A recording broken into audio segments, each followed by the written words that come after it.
Mwanzo sura 15 mstari wa 5. Akamleta nje akasema, tazama sasa mbinguni, kazihesabu nyota kama ukiweza kuzihesabu.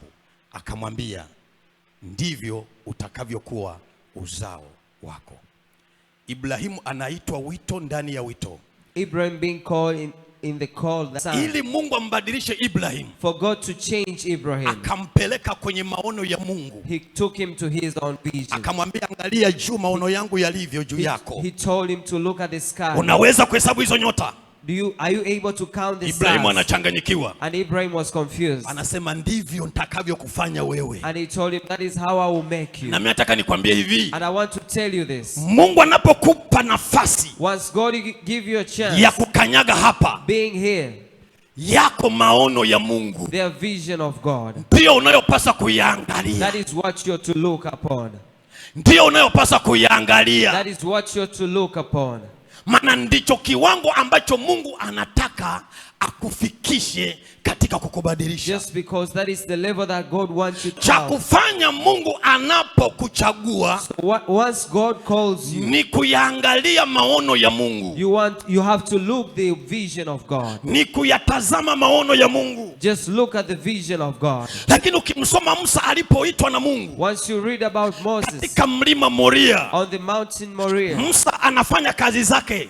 At the time when he was doing his own akaona stuff, kichaka kinawaka moto, once he saw the burning na hakiteketei, that was not perishing. Moja ya kitu Musa alisema, what he said, alisema, nitayageukia haya maono. He said that I will look upon this vision. Nitageuka sasa, that I will look at this vision. Niyaone maono haya makubwa. See this great vision. Na kwa nini kichaka kinawaka moto, that the burning bush na hakiteketei? is not perishing. Musa alipogeukia yale maono, once Moses was looking at that Bwana vision, akamwambia, Musa, Musa, Musa. And the Lord said, Moses, Musa akasema, mimi hapa. And Moses said, I am here. Akasema, vua viatu vyako. He told him to took maana hapa unapopakanyaga just because the place ni was nchi takatifu. it is the holy place. Musa akaanza kukutana na mabadiliko. So Moses saw changes. Pale alipoitika wito wa Bwana. He responded the call of God. Baada ya kuchukua hatua Musa, after taking a step, ya kusema nageuka sasa, that he turned, niangalie maono haya. looking upon the vision. Nasi Baba tunageuka, and we are turning, tuyaangalie maono haya. looking upon this vision. Nasi tunageuka, we are turning, watu wa mito ya baraka, mito ya baraka, hata mlioko Sweden, those who are Sweden, hata mlioko Kenya, those who are far away, geukeni sasa, just turn now, tuyaone maono haya, look at the vision, tuyageukie maono haya, the vision, tuyageukie maono haya. the vision,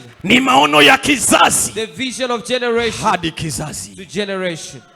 na lengo la Mungu anataka The tubadilishe, plan of God is to change us, tuyageukie maono haya. turning to the vision. Hakuna namna utabadilishwa bila kuyageukia There is no maono, way you'll be changed bila without turning, kulinganishwa na mfano wa mwana being wake. together with the vision. Yesu ni kichwa cha kanisa, Jesus being the head na of the ili church, utembee sawasawa na Mungu, walking with the God, unalinganishwa naye kwanza. you have to be the same. Kwa hiyo tunaye Mungu ambaye So we have the God anakusudia mabadiliko juu ya maisha who yetu. desire change in our life, Anasubiria kitu kimoja tu.